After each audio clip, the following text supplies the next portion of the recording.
Hello students, ये semester 2 का generic course है और आज 13th लेक्चर है। इसका टॉपिक हम लोग कर रहे हैं बायोट-सेवर्ट लॉ का एप्लीकेशन एंड ये हमारा थर्ड एंड लास्ट एप्लीकेशन है। 3 एप्लीकेशन है आपके सिलेबस में, state conductor, circular coil and solenoid. तो स्टेट कंडक्टर और सर्कुलर कॉइल हम ऑलरेडी कर चुके हैं लास्ट लेक्चर्स में और सोलेनॉइड आज करेंगे। सोलेनॉइड क्या है? बेसिकली हेलिकल स्प्रिंग है जिसमें जो क्वाइल्स हैं, सारे क्वाइल्स का सेंटर एक लाइन पे लाई करता है। ठीक है, फिगर ऐसा होगा। ये स्प्रिंग हेलिकल स्प्रिंग का शेप है। अगर किसी रॉड पे सपोज इस तरह से देखिए, इस पे आपने ये बांध दिया, ये जो स्ट्रक्चर बना वो सोलेनॉइड कहलाएगा। ये कहलाता है बेस। जिस रॉड पे इसको आपने लपेटा है, तो बेस हमेशा क्या होना चाहिए? कंडीशन है नॉन कंडक्टिंग होना चाहिए। और जो वायर है जो लपेटा गया है वो भी इंसुलेटेड होना चाहिए। ठीक है, दो है कि बेस नॉन कंडक्टिंग हो और वायर इंसुलेटेड हो। ठीक है, उससे क्या होगा कि आपस में अगर टच भी कर रहा है, ऊपर भी जाए, कोई दिक्कत नहीं है। अगर आपका ये वायर इंसुलेटेड नहीं होगा तो प्रॉब्लम हो सकती है, ये कनेक्टिंग होगा तो प्रॉब्लम हो सकती है। तो सोलेनॉइड में ध्यान रखना, बेस आपका नॉन कंडक्टिंग होगा, वायर इंसुलेटेड होगा और हेलिकल स्प्रिंग टाइप से इसका स्ट्रक्चर होगा। अब सोलेनॉइड में ऐसी क्या खास बात है जिसको आप यहाँ पे यूज कर रहे हैं? ठीक है, भी तो वायर ही है, स्प्रिंग वायर है, हेलिकल वायर है। खास बात यह है कि जब आप सोलेनॉइड में करंट फ्लो करवाते हैं, ठीक है, ये आपने फ्लो करवा दिया, सपोज करंट इधर गया,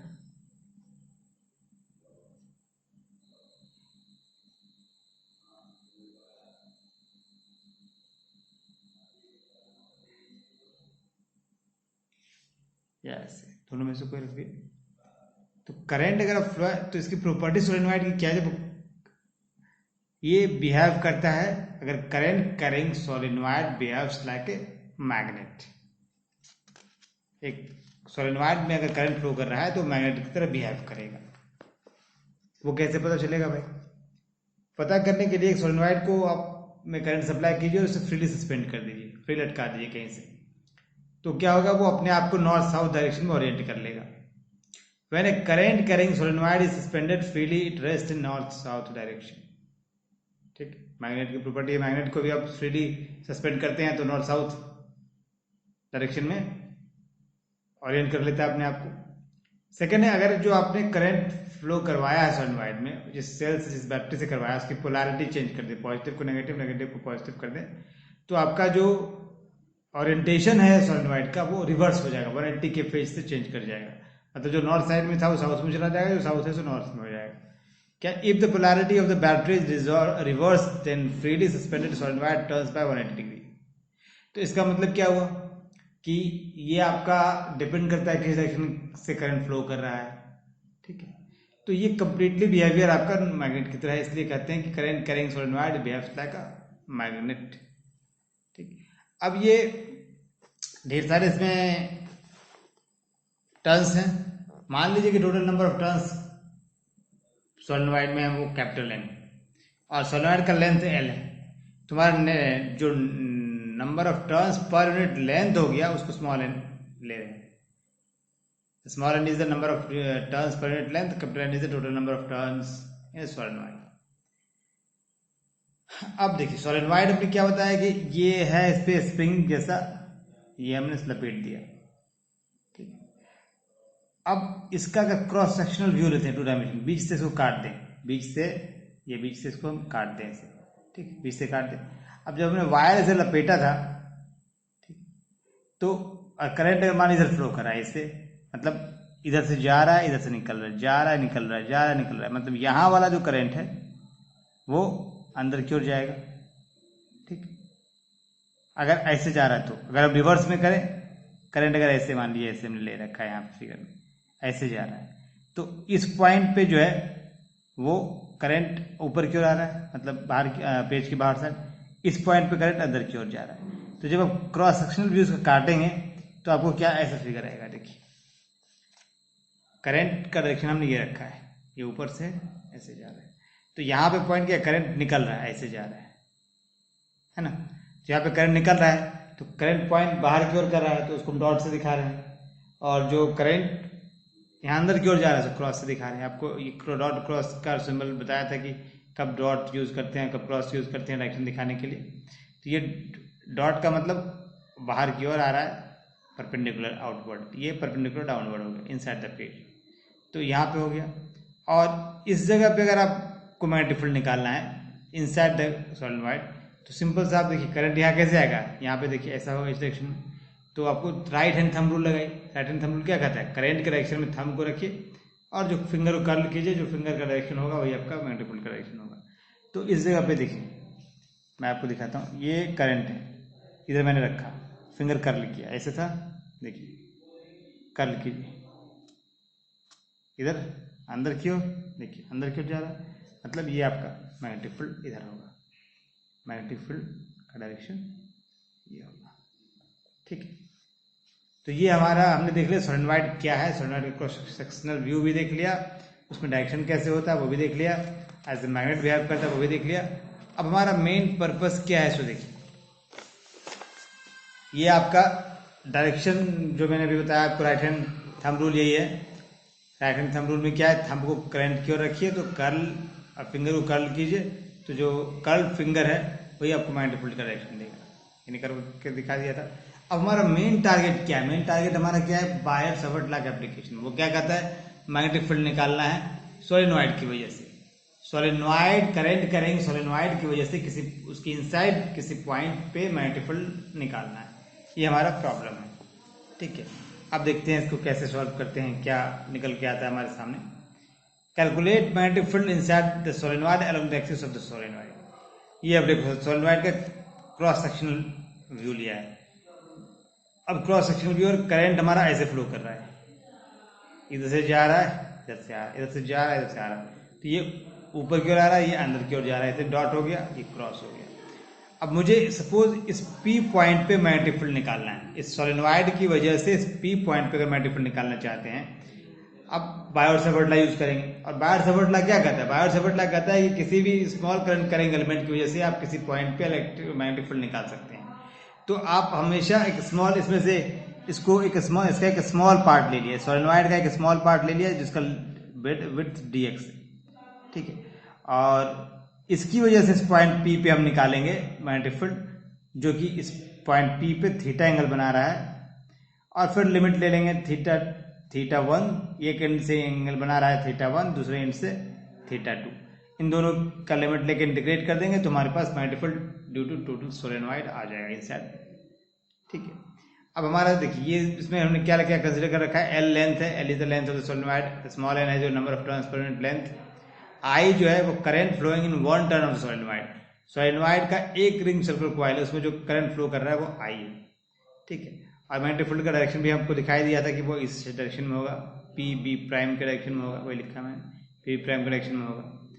अब आप यहाँ पे एक बात देखिए, आपको क्या करेंगे, सबसे पहले हम इसकी वजह से यहाँ पे निकाल रहे, मान लो एक रिंग है। अभी हमने लास्ट लेक्चर में क्या देखा था कि सर्कुलर क्वाइल या रिंग की वजह से किसी पॉइंट पे मैग्नेटिक फील्ड क्या होगा। सबसे पहले उस एक्सप्रेशन को लिखेंगे, उसके बाद से फिर इस पे कितना क्वाइल्स आता है ये निकाल लेंगे। ठीक है, तो अब देखिए क्या करते हैं, आगे बढ़ते हैं हमसे। Magnetic field due to current carrying circular coil at a point on its axis. जो करंट कैरिंग सर्कुलर रिंग था, सर्कुलर क्वाइल है, उसकी वजह से किसी पॉइंट बी पे जो कि एक्स डिस्टेंस पे है क्वाइल, सर्कुलर क्वाइल से, उस एक्स डिस्टेंस पे उसका जो मैग्नेटिक फील्ड होगा वो B is equal to mu naught I R square by 2 R square plus x square का होल 3/2। यहाँ आर क्या है, सर्कुलर रिंग का रेडियस है। ठीक है, और एक्स क्या है, डिस्टेंस है जिस पॉइंट से हम मैग्नेटिक फील्ड निकालना चाह रहे हैं, उस पॉइंट से सर्कुलर रिंग का। आई उसमें करंट फ्लो कर रहा है, म्यू आपका परमिएबिलिटी है, बाकी 3/2 तो नंबर्स हैं। ठीक है, अब हमने क्या किया, सोलेनॉइड के केस में, ये तो हमारा सर्कुलर रिंग का केस है, इसी से हम सोलेनॉइड वाला केस में आते हैं। Let a elemental ring of length dx having effective current I prime is considered. ठीक है, इज कंसीडर्ड।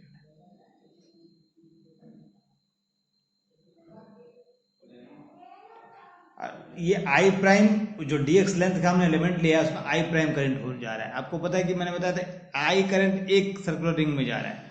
आई प्राइम है मतलब एक से ज्यादा सर्कुलर रिंग्स हमारे पास होना चाहिए। आई प्राइम अगर हम ज्यूम करते हैं ग्रेटर देन आई, तो जो आई का एक्सप्रेशन है उसकी जगह हम आई प्राइम कर देंगे, क्योंकि हमारा dx वाला जो एलिमेंट है उसमें आई प्राइम करंट फ्लो कर रहा है। तो क्या हो जाएगा, हमारा करंट हमने लिया स्मॉल है तो dB is equal to mu naught I prime R square by 2 R square plus x square का पावर 3/2, ये हो गया। अब इसमें देखिए आई प्राइम को अब हम निकालना चाहते हैं आई के टर्म में, तो आई प्राइम में क्या है, dx एलिमेंट में आपके पास जिस लेंथ वाले एलिमेंट में कितना सर्कुलर रिंग्स है, ठीक है, तो वो यहां से निकलेगा। n आपके पास क्या है, यूनिट लेंथ में n सर्कुलर रिंग्स है, तो dx लेंथ में क्या हो जाएगा n इंटू डी एक्स, ठीक है। और एक सर्कुलर रिंग में आई करंट फ्लो कर रहा है, तो इतना रिंग में कितना करंट फ्लो करेगा, आई एन डी एक्स। और ये हमने क्या रखा है, करंट एलिमेंट में हमारे पास आई प्राइम था, तो I prime is equal to I n d x. तो लास्ट एक्सप्रेशन जो हमारा डीबी का निकला था उसमें हम आई प्राइम की जगह ये सब्स्टिट्यूट कर देंगे, I prime is equal to I n d x. तुम्हारा एक्सप्रेशन क्या हो जाएगा, magnetic field is equal to d B is equal to mu naught I n d x R square by 2 R square plus x square का whole 3/2। अब देखिए ये dx है, आपको लिमिट हमने क्या बताया था, आपको लिमिट लेना है थीटा1 टू थीटा2, एक एंड से दूसरे एंड पे जो पॉइंट एंगल बना रहा है पॉइंट पी, वो उसको लिमिट लेना है। तुमको क्या करना होगा, dx और x को थीटा के टर्म में चेंज कर देना, बाकी तो सब कांस्टेंट है, म्यू कांस्टेंट, आई कांस्टेंट है, आर कांस्टेंट है, एन कांस्टेंट है, तो x और dx को हम थीटा के टर्म में चेंज करेंगे। तो ये देखिए फिगर में क्या था, ये पी पॉइंट है जहां पे मैग्नेटिक फील्ड निकाला, और ये करंट करेंगे एलिमेंट जो हमने बांटा था उससे एक्सिस्टेंस पे आर उसका रेडियस है, थीटा एंगल बना रहा है। तो यहाँ से टेन थीटा निकाले, टेन थीटा क्या होता है, perpendicular by hypotenuse, sorry perpendicular by base, तो आर बाय एक्स हो जाएगा, tan theta R by x हो गया, x is equal to R by tan theta, therefore x is equal to tan theta का 1/10 theta is cot theta, R x is equal to R cot theta हो गया। Differentiate करेंगे तो आपका dx आएगा, are constant रह जाएगा, cos थीटा का डिफरेंशिएशन होता है माइनस cos स्क्वायर थीटा, तो dx equal to minus R cos square theta D theta. अब हम यहाँ पे dx की जगह और x की जगह सब्स्टिट्यूट करेंगे, ठीक है, इस वैल्यू को dx की जगह क्या करना है, minus R cos square theta, और x की जगह क्या करना है, आर cot थीटा। तो देखिए ये हमने किया, mu naught I n d x R square by 2 R square x square 3/2, और ये लिमिट थीटा1 से थीटा2 ताकि पूरा क्वाइल कवर हो जाए, लिमिट थीटा1 टू थीटा2। अब यहाँ पे हमने dx और x को सब्स्टिट्यूट किया है पिछले इक्वेशन से। dx क्या आया था, minus R cos x square theta, तो माइनस बाहर कर दिया, R cos x square theta यहाँ आ गया, आर स्क्वायर डी थीटा, साथ में डी थीटा भी है, हाँ ठीक है। और नीचे x इक्वल टू क्या था, आर कॉट थीटा, तो एक्स स्क्वायर हो जाएगा R square cot square theta. अब देखिए ऊपर हमारे पास क्या आ गया, mu naught I n R cube cosec square theta D theta, और नीचे क्या आर स्क्वायर कॉमन लेंगे, उसके पावर 3/2 होगा तो आर क्यूब आएगा, और ये 2 का फैक्टर यहाँ रहेगा ही, ठीक है, आर क्यूब हो गया। और यहाँ 1 प्लस कॉट स्क्वायर थीटा है, 1 plus cot square theta equal to cosec square theta आ जाएगा, तो कॉसेक स्क्वायर थीटा हमारे पास कॉसेक स्क्वायर थीटा आ गया, कॉसेक स्क्वायर थीटा का पावर 3/2 होगा तो कॉसेक क्यूब थीटा हो जाएगा। ऊपर में कॉसेक स्क्वायर थीटा है, नीचे कॉसेक क्यूब थीटा, एक दो कट जाएगा तो एक बच जाएगा, mu naught I N by 2 d theta by cosec theta with minus sign. अब आपके पास क्या आ जाएगा, सब इसमें से बाहर कर दीजिए थीटा के अलावा, तो mu naught I N by 2 इसे बाहर कर देंगे, बच जाएगा 1 by cos theta sine theta D theta, sine theta का इंटीग्रेशन क्या हो जाएगा, माइनस कॉस थीटा, तो माइनस माइनस प्लस हो गया आपका, और कॉस थीटा का लिमिट थीटा1 टू थीटा2 हो जाएगा। तो आपके पास क्या आया, D B equal to mu naught I N by 2 minus cos theta, थीटा1 by थीटा2 माइनस माइनस गया प्लस हो गया, लिमिट बैठाएंगे तो बी आपके पास आ जाएगा mu naught I N by 2 cos थीटा1 माइनस कॉस थीटा2। डायरेक्शन आपका वही होगा, along right hand thumb rule लगाएंगे तो along the axis of the solenoid for the right side of the that is PV, इस साइड से डायरेक्शन जा रहा है। अभी करंट अगर ऐसे फ्लो कर रहा है तो सॉरी करंट अगर आप ऐसे ले रहे हैं तो ये आपका मैग्नेटिक फील्ड इस साइड की ओर जा रहा है, दिखा दिया था मैंने। ये हमारा कंप्लीट बी जो आया वो क्या आया, magnetic field due to magnetic field inside a solenoid due to solenoid current carrying solenoid basically. अब हम थोड़ा डिस्कशन कर लेते हैं. डिस्कशन क्या है, आइडियल सोलेनॉइड की बात करते हैं. आइडियल सोलेनॉइड क्या होता है? आइडियल सोलेनॉइड का मतलब फाइनाइट आपका लेंथ आपका इनफाइनाइट होगा. अभी हमने जो कंसीडर किया है वो लेंथ हमारे पास जो है वो जो हमारे पास लेंथ आया है वो आपके लेंथ एल है. ठीक है, तो हमने आइडियल सोलेनॉइड केस में क्या होता है, लेंथ इनफाइनाइट हो जाएगा. इनफाइनाइट लेंथ का मतलब है जो एल है वो आर के रिस्पेक्ट में, तो रेडियस ऑफ सोलेनॉइड के रिस्पेक्ट में काफी बड़ा होगा. इसी का मतलब वो इनफाइनाइट है. तो इनफाइनाइट केस में क्या होगा, यहाँ पे देखिए, ये अगर इनफाइनाइट जाएगा तो ये आपका लाइन धीरे धीरे इसकी पैरेलल हो जाएगा और ये लाइन इसकी पैरेलल हो जाएगा. मतलब θ2 आपके पास क्या 0 हो जाएगा और θ1 पाई हो जाएगा. उसकी वैल्यू पुट कर दीजिए. तो θ1 आपका 180 हो गया, θ2 0 हो गया. Accordingly cos 180 degree minus cos 0 minus 1 तो हो गया -2 कट गया. सॉरी ये माइनस यहाँ पे नहीं है तो -2 आया, 2 कट गया तो माइनस म्यू एन आई आ गया. तो मैग्नेटिक फील्ड क्या आ जाएगा, मॉड उसका मैग्नीट्यूड म्यू नॉट एन आई. तो सोलेनॉइड की वजह से इनसाइड कहीं भी उसका आइडियल सोलेनॉइड की वजह से मैग्नेटिक फील्ड जो होगा वो म्यू नॉट एन आई होगा. अब सेकंड केस हम करते हैं, अगर सोलेनॉइड के एंड में होगा तो कितना हमारे पास आएगा. एक किसी एंड में अगर मैग्नेटिक फील्ड निकालना चाहते हैं तो मैग्नेटिक फील्ड एंड में निकालने के लिए क्या है, at the end of the ideal solenoid. तो एंड पे क्या होगा, देखिए जब ये पॉइंट आप यहाँ ले आएंगे तो ये एंगल θ2 90 डिग्री हो जाएगा, θ1 पाई हो जाएगा 180 डिग्री. θ2 90 degree, θ1 180 degree. तो बी क्या हो जाएगा, mu naught N I by 2 cos pi minus cos 90 0 हो गया, cos पाई -1 होता है तो mu naught N I by 2. Magnitude लेंगे मैग्नेटिक फील्ड तो mu naught N I by 2. Direction वही रहेगा along the axis towards P B dash. और ये क्लियर हो गया कि इनसाइड कहीं भी आपका मैग्नेटिक फील्ड सोलेनॉइड में लेते हैं तो म्यू नॉट एन आई आता है, और अगर एंड पॉइंट पे लेते हैं सोलेनॉइड का तो mu naught N I by 2 आता है. इस तरह से हमारा बायोट सेवर्ट लॉ यूज करके हमने सोलेनॉइड करंट कैरिंग सोलेनॉइड की वजह से मैग्नेटिक फील्ड निकाल लिया है. और ये हमारा बायोट सेवर्ट लॉ वाला पोर्शन खत्म हो गया. नेक्स्ट हम current divergence of magnetic field करेंगे. चलिए ओके.